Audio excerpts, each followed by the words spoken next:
Chapter 6, Part 1, The General Principles of Exercise Prescription. Most of the materials will be from the ACSM text. There'll be a little bit from the Heyward text. So the purpose of the exercise prescription, I think this is probably pretty obvious, are intended for you to develop a program that's individually tailored and generally we're talking about the healthy adult whose goal is to improve physical fitness and health. In the Heyward text, it talks about things to consider: goals, strengths and weaknesses, interests, lifestyle. So you definitely want to take what the person wants into consideration as well as what the person needs into consideration.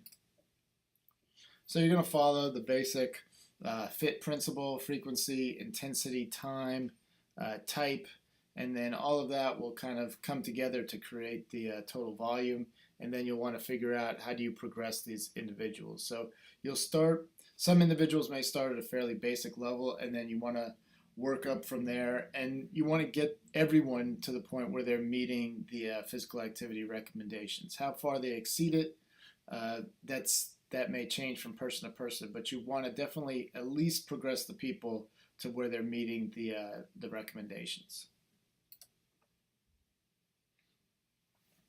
For most adults, exercise program includes aerobic, resistance, flexibility, and neuromotor. In this section, we're going to talk just about aerobic training.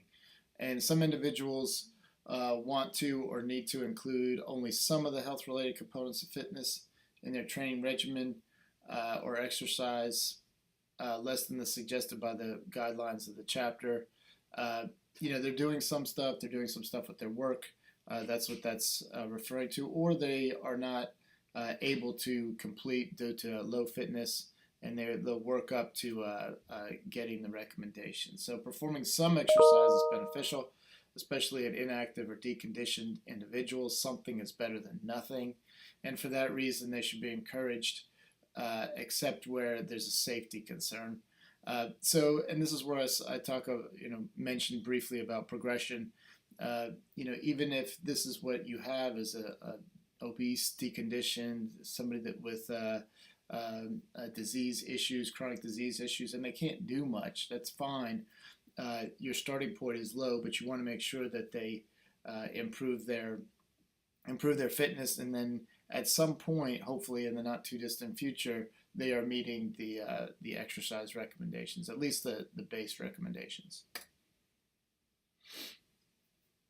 This goes through the different components: cardiorespiratory, muscular strength, flexibility, body comp, neuromotor. We mainly talk about cardiorespiratory fitness. We talk about neuromotor a little bit associated with the muscular strength and endurance. So, and part of this is also to try to decrease the sedentary activities. So a lot of people are sitting for a long time. Sitting is the new smoking. And we're trying to counteract that, which is sometimes a challenge. The adverse health effects of prolonged sitting is more pronounced in inactive individuals, but also applies to those adults currently meeting the guidelines. So for someone like me, it's great that I meet the guidelines, but you also still want to decrease the sitting. And I'd also say that about nutrition as well. A lot of times people think that if you exercise, you can eat whatever you want. And exercise will counteract and increase caloric consumption to an extent, but you still want people to have a decent diet. And it's the same is true with sitting. That yes, you want people to be physically active, but even if you are physically active, we do not want them to sit for prolonged periods of time either.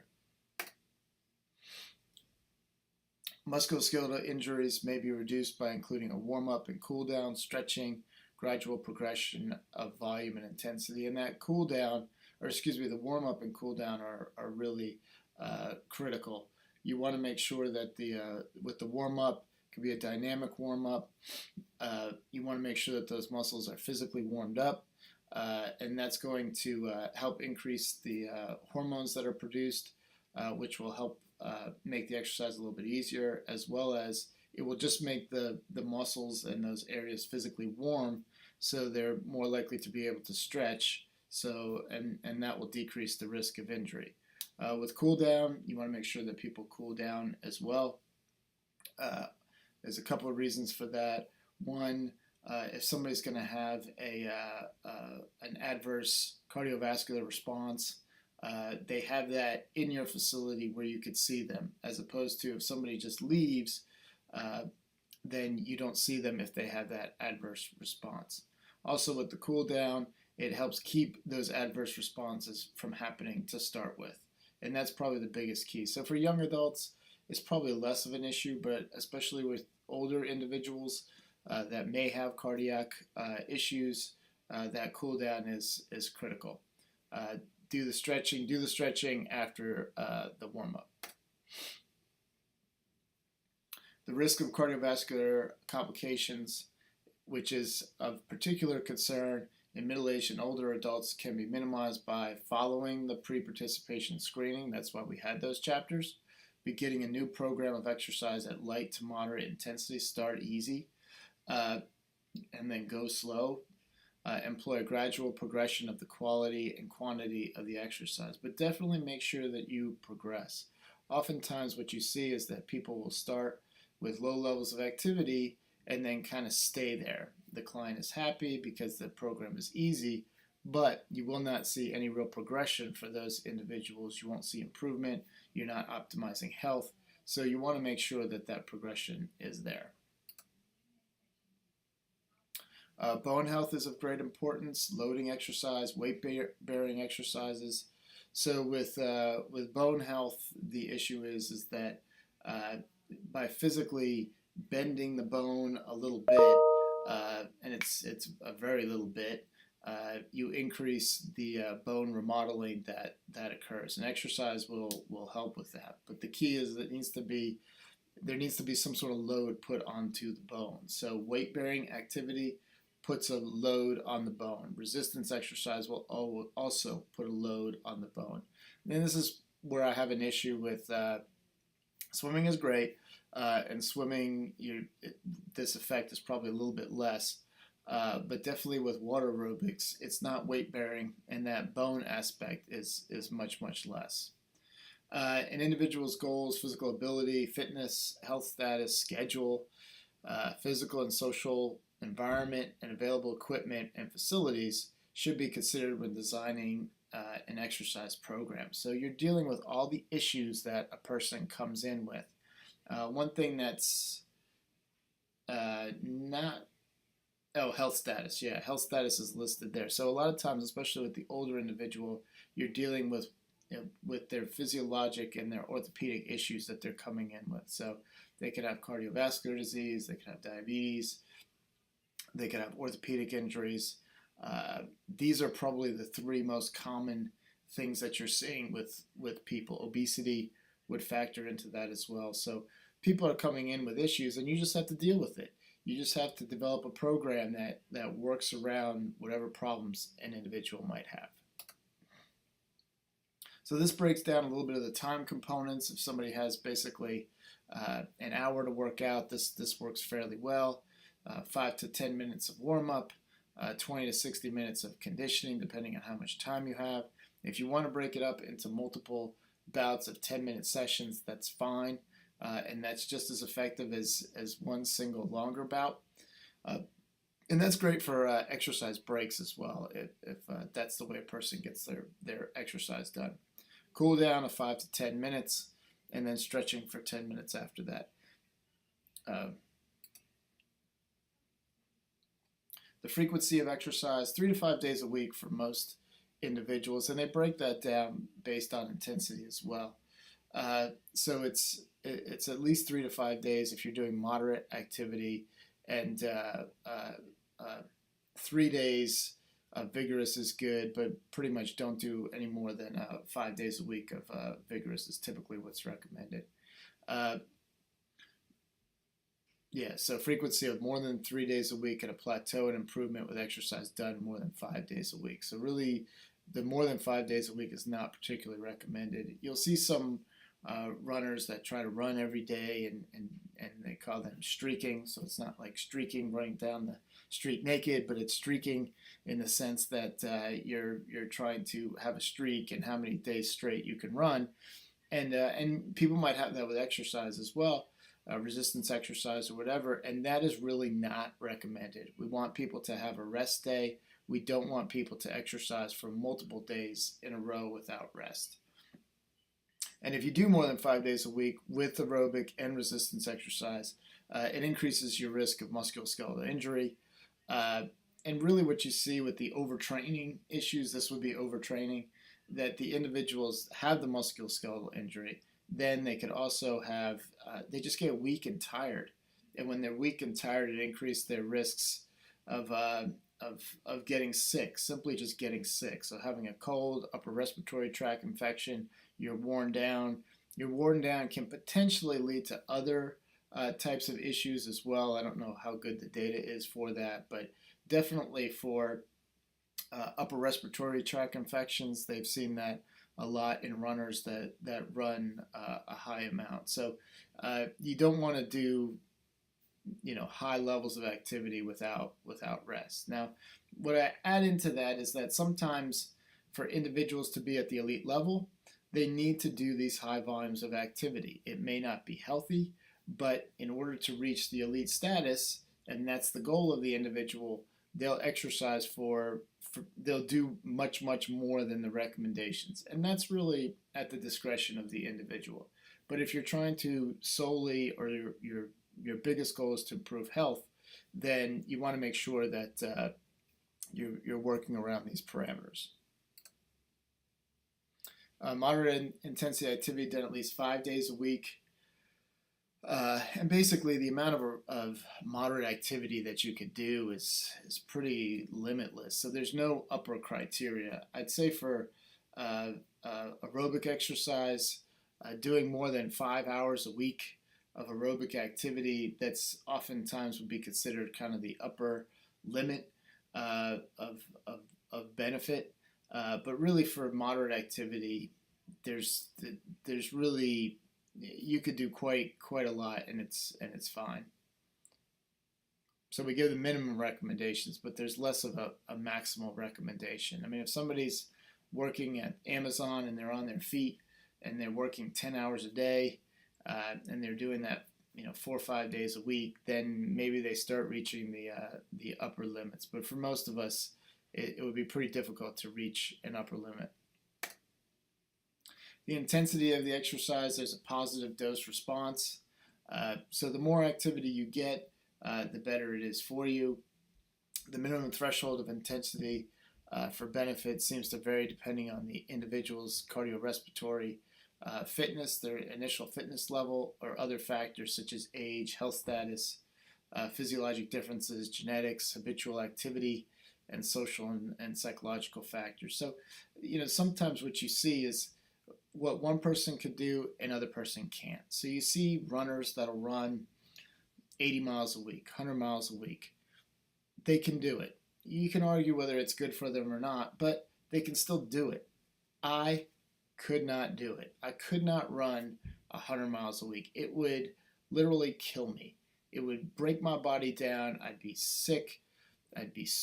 Sore would be one thing, but the amount of orthopedic injury and the amount that it would wear me down would be very, very difficult. I mean, we're talking about more than 10 miles a day. That would not be good. That would not be good for me.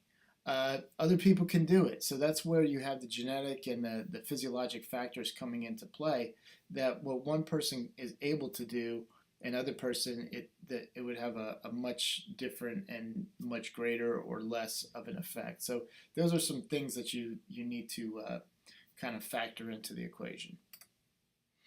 These pictures, I don't know how much you can tell this from this picture, but I will give you some extra information, which is hopefully helpful.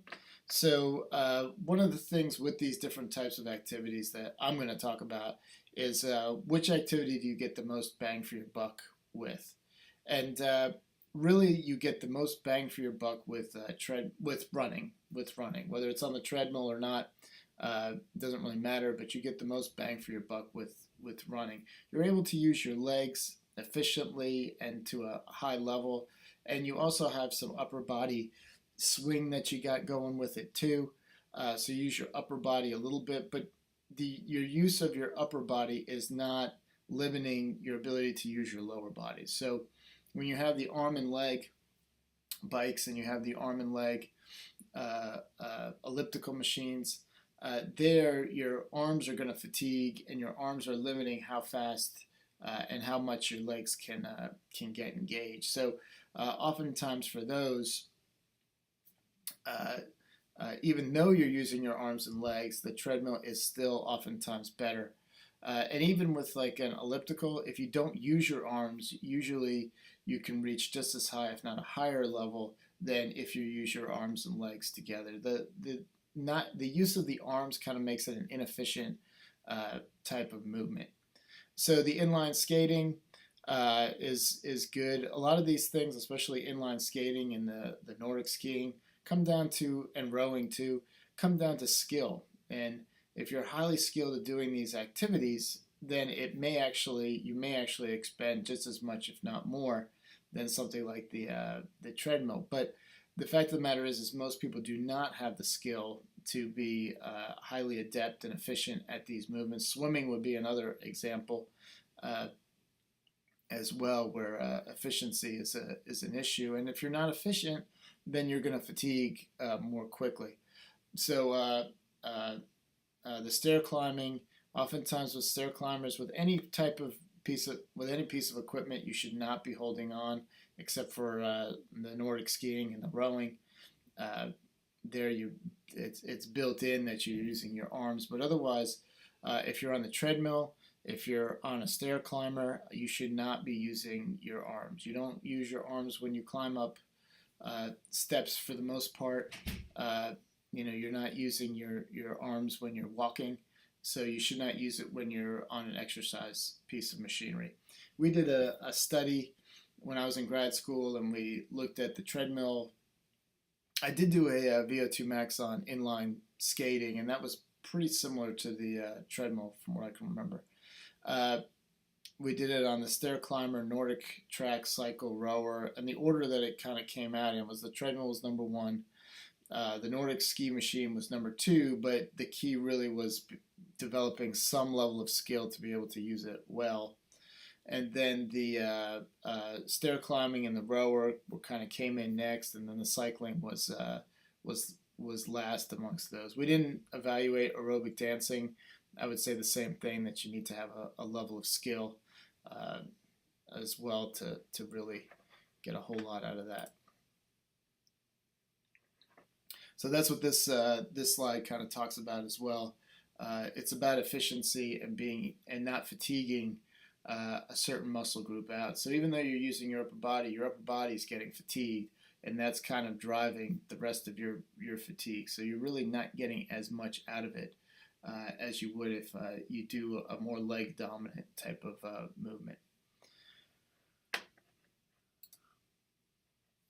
Interval training is great. If you like interval training, do it. I'm not a huge fan of interval training, but just because I'm not a fan of it doesn't mean that it's not a good form of exercise. It is a good form of exercise. And a lot of times students like the fact that they go high intensity. It's closer to the sports that they've participated in, and then they get a little bit of a break, a little bit of a reprieve. And it's also similar to what they do in sports. It's usually high intensity, a sprint, and then you have a little bit of rest. A sprint, and then you have a little bit of rest. Even if you're looking at something like soccer or basketball, the speed of the game changes throughout the game. So sometimes you'll have a fast break down the court or down the field, and then you've got the play at either the defensive or offensive end, which is a lot of times a little bit slower, and you can kind of catch your breath. Well, interval training kind of recreates that in more of a treadmill or a track or a bicycle type setting. So if that's the way people want to do things, that's great. You have your results from your aerobic exercise test. I would say use those results and exercise at the high end or above the high end, and then do something that's a little bit easier something around 60% or maybe even below 60%, and then cycle in between those two things. They've got different things that they list. They list longer exercise bouts and shorter rest, and then shorter exercise bouts, longer rest. Either way is fine.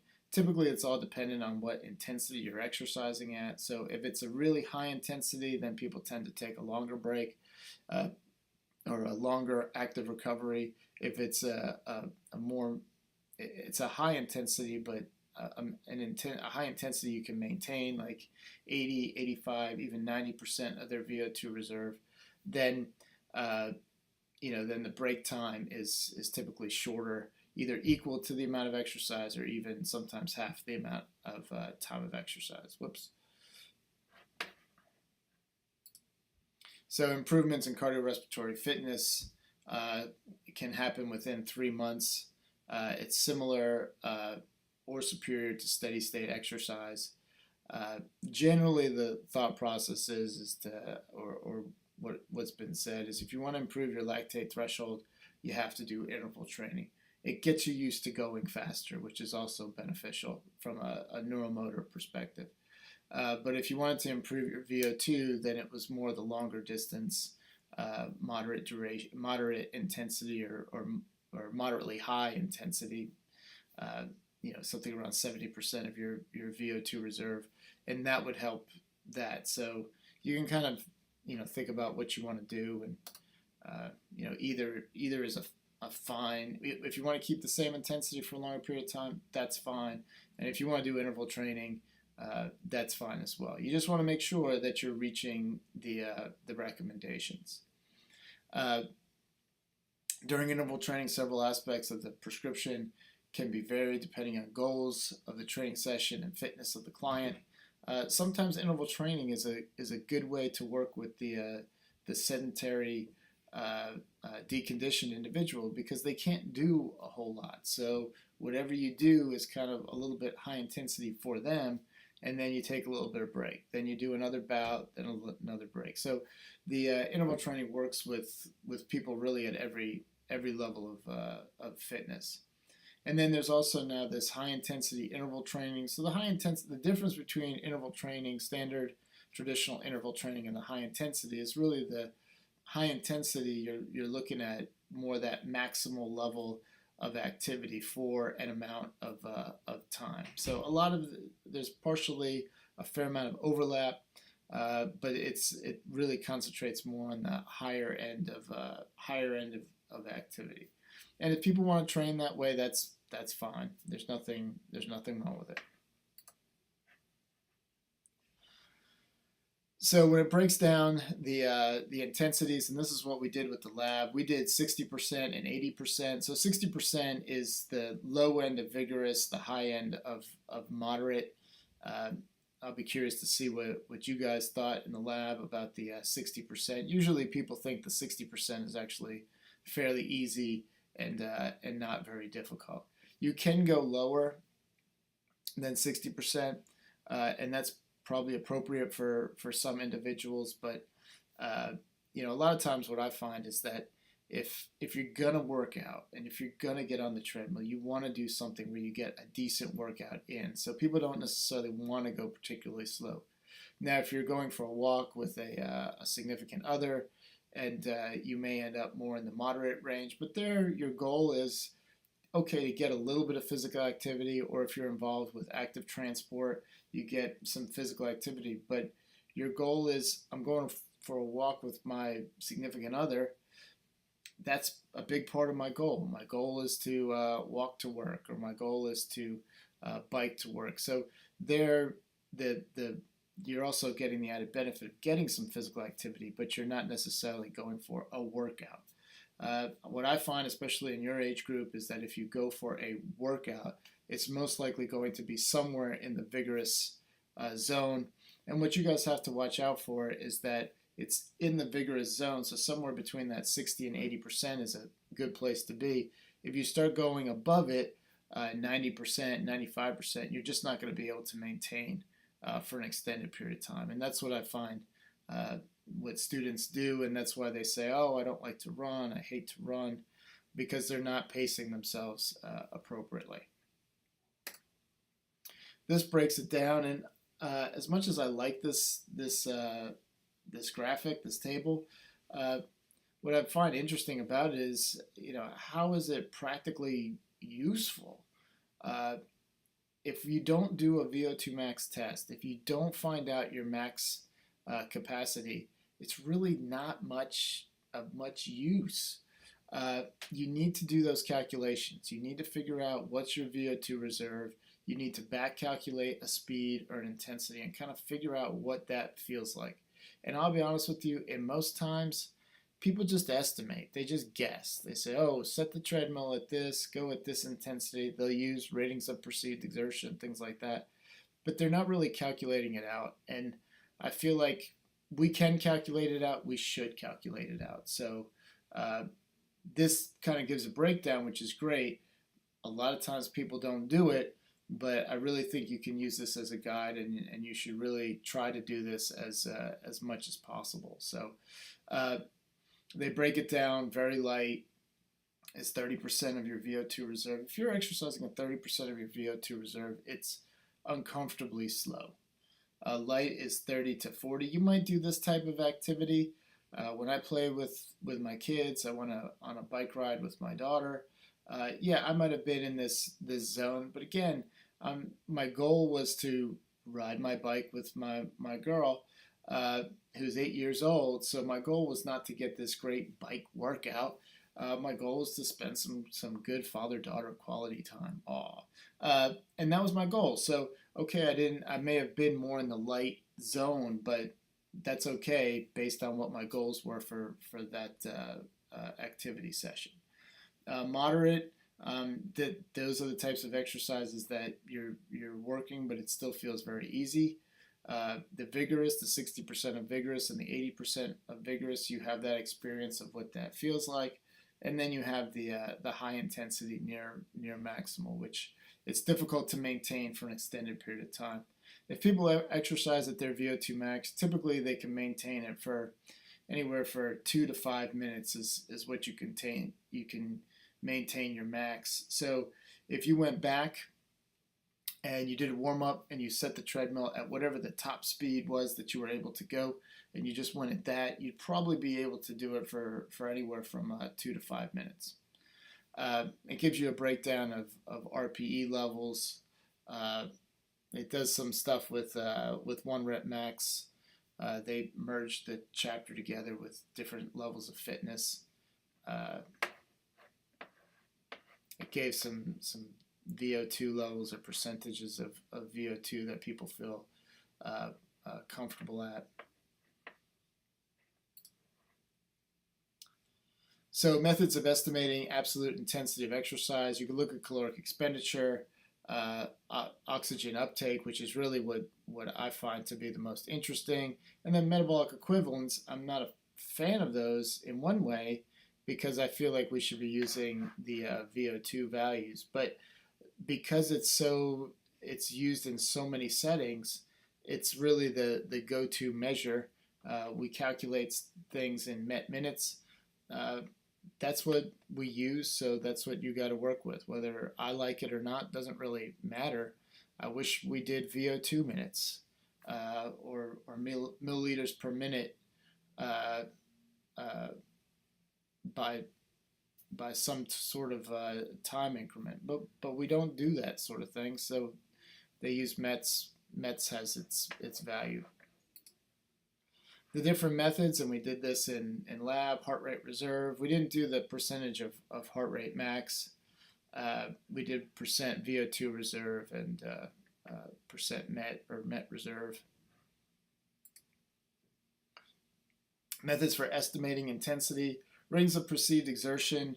A lot of times they have the Borg scale. The Borg scale is the 6 to 20 scale. And the whole idea with the 6 to 20 was if you multiplied it by 10, then it corresponded to your heart rate. So if you were at RPE of 6, it was easy, you were resting, your heart rate was around 60. If you were at maximal exercise, your RPE was at 20. and your heart rate would be somewhere around 200. That was a good idea in theory, but it just really didn't work. It works for very few people. So that scale's kind of stuck. I'm not a big fan of that scale. I think the Omni scale, the 0 to 10 scale, is a better scale, but still that Borg scale, you see that quite a bit.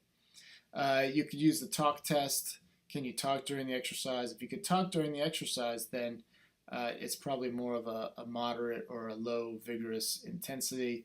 You could probably do the 60% VO2 reserve and talk. But once you got to 80%, if you tried to talk, it really made the exercise difficult. And then you have these effective valence and feeling scale. I'm not going to ask you about those, but they exist. So you have the prediction of max heart rate. Oftentimes we use this 220 minus your age. It's not the best, but it's easy. So it's like body mass index. We use it because it's easy. Some of these other methods are probably more accurate. And for each individual, your values, individual results will vary. Some people have a high heart rate, high max heart rate. I've seen max heart rates in the 210s, 211. I think I saw one around 215 last year. And other people have a max heart rate in the high 180s, and possibly even the low 180s.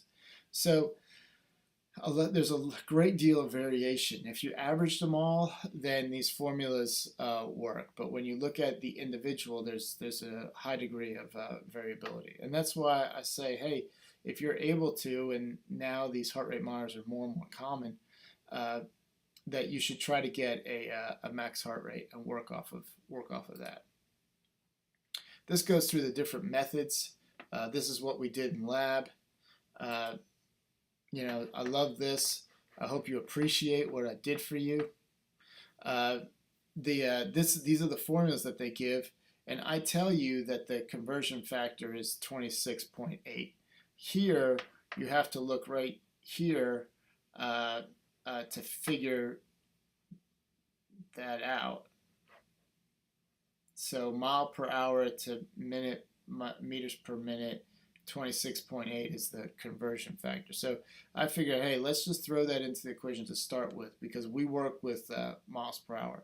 The scientific community works with meters per minute, but we never work with meters per minute. So I don't have any feel for meters per minute, and I know you don't have any feel for meters per minute. So I throw the conversion factor automatically into the equation. So that's why the equations you saw in lab looked a little different than these. And I just provided these for you. I don't know if you'll appreciate this, but when you look at this and figuring out metabolic equations and figuring out exercise prescriptions based on these examples, I think it's a lot more challenging than the way I put it together. So I just did it so you'd have a greater appreciation of me. They don't back calculate the speed of the treadmill, which I think is a key thing to do. They never, from what I can tell, they never do that. Calculate the met, determine the target range. Oh, here they do it. I don't know how they're getting the speed out of this. They just give you the equation. They don't show you how to manipulate the math. So, I figure I just show you how to manipulate the math and make it that much easier. It's basic algebra, but and again, they're not putting in the conversion factor, so you get a number of 178.4 in this last example, which you don't even know if that's an answer that's reasonable or not. So,